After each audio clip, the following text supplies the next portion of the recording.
from Dontaesboxingnation.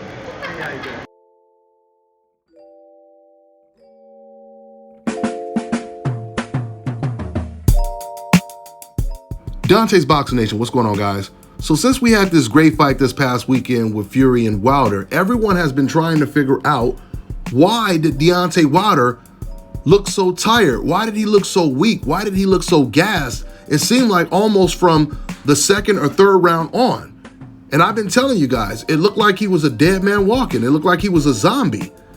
I mean, throughout the whole fight, Deontay Wilder, he looked like a guy that completely depleted his health bar on Mortal Kombat.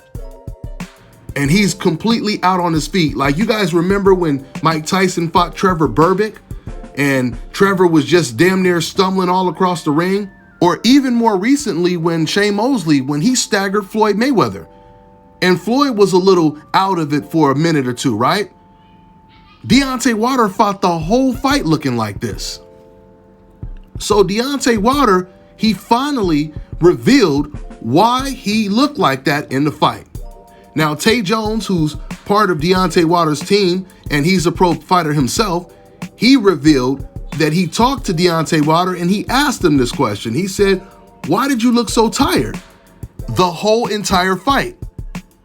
And Deontay Wilder, he said, "I wasn't tired." He said, "But when he caught me with that punch to the ear, it knocked off my equilibrium. So I was basically out of it the whole fight." So basically, he is confirming that he was out of the fight. The whole fight, he was out of it. And that does explain it. That explains why he looked like that the entire night. But what doesn't make sense to me is, why did it take Tyson Fury so long to get this guy out of there if he was ready to be finished, like after the third round? I mean, when you watch the way Tyson Fury, or Deontay Wilder rather, when you watch the way Wilder collapsed, the way he fell over in that third round, it was almost like the wind alone would have knocked him down. And this is how Deontay Wilder looked the entire night. Now, clearly, Tyson Fury, he still respected that right hand. But once again, guys, this is why I'm telling you, Tyson Fury, he's going to have a lot of problems with complete fighters. You guys have to remember, Tyson Fury's biggest two wins was over a very, very cautious jab and grab Vladimir Klitschko and a one-handed Deontay Wilder who was not known for his skill set. Once again, he was known for just that right hand and his will to win. The crazy thing is, the only fighter recently that has given Tyson Fury some problems was a very unknown Otto Weiland, who is actually about to fight against Dillian Whyte later this month. But before that, the last time Tyson Fury fought someone who was athletic and was a complete fighter, and when I say complete, that doesn't mean he's like pound for pound one of the best fighters in the world. That just means he uses all of his tools, right? The last time he fought someone like that was when he fought the cruiserweight Steve Cunningham. I told you guys this before. Steve Cunningham, he's the first man, well, I don't know if he's the first guy, but he knocked down Tyson Fury with a vicious right hand. And he made that a very difficult fight for Tyson Fury, until Tyson did the smart thing and realized he was damn near 60 pounds bigger than Steve Cunningham. He did the smart thing, use his size. He started to maul Cunningham. He started to lean on him. He started to foul him with punches. And eventually, he broke him down and he got him out of there. Now, once again, just imagine if Tyson Fury is fighting against a guy who's close to his natural size and has the athleticism and is a complete fighter, uses all of his weapons. Once again, we've seen how Tyson looked against Otto Weiland. We've seen how he looked against a dead Deontay Wilder and how he looked against a cruiserweight Steve Cunningham. Now, Steve actually knocked down Tyson Fury with an overhand right. You know who has one of the best overhand rights in the heavyweight division? Dillian Whyte.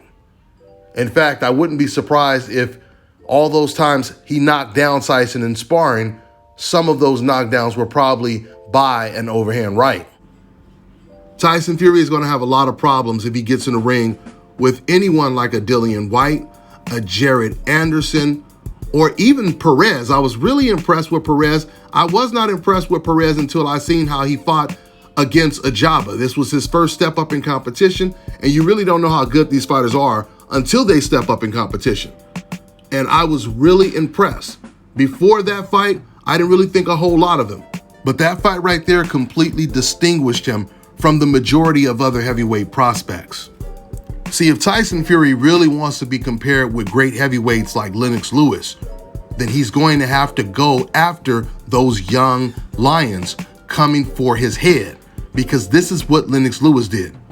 Lennox Lewis, he fought all the young and up-and-coming heavyweight prospects and contenders. I'm talking about very dangerous, undefeated fighters, from David Tua to Shannon Briggs to Vitaly Klitschko, which was one of his signature wins. Like, that was one of his type of Hearns-Hagler type of wins right there. He had to win that fight.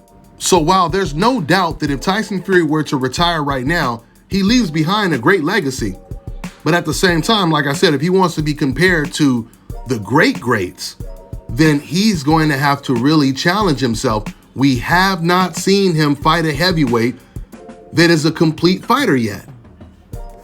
Once again, by way of contrast, Lennox Lewis, he fought every different type of style there was, and he beat them all.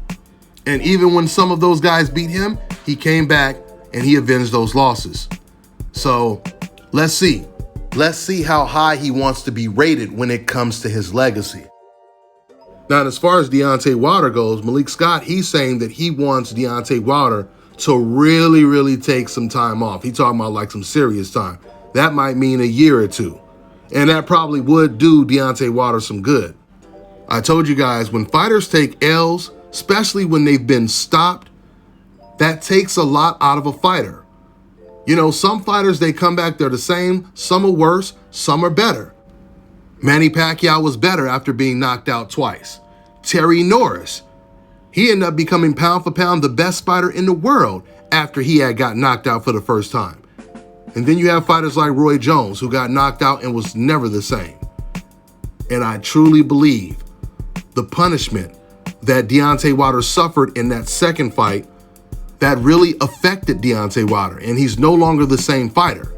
In fact, when I was watching this fight, right after Deontay Wilder knocked Fury down twice and it looked like he had a real good chance of winning the fight, I was still set to tell people after the fight that I think Deontay Wilder, maybe he should go ahead and retire or take a long time off, because even winning that fight, he didn't look like the Bronze Bomber anymore. He did not look like himself in this fight. And I guess Deontay Wilder explained why. That's all I got for now, guys. I'm on to the next one. Get ready to take your striking game to the next level with the Focus Ball.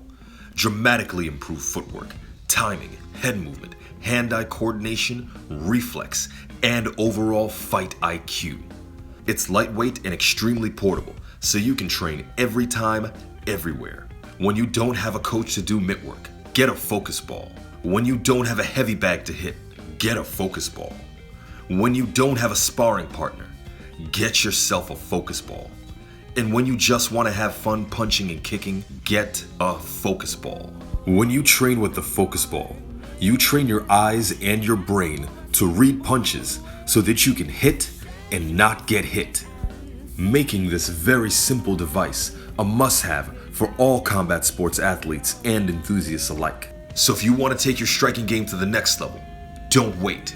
Get the Focus Ball now. All right, now check this out, guys. If you're looking to repair eczema scars, burns and bruises, dark spots and blemishes, then this right here is the perfect product for you guys. It's called Elo Deki Face and Body Oil. Athletes and top-ranking boxers, they're also using it after training to reduce swelling, inflammation, and to ease the pain. So get yours today. Go to elodeki.com, like them on Facebook, and follow them on Instagram.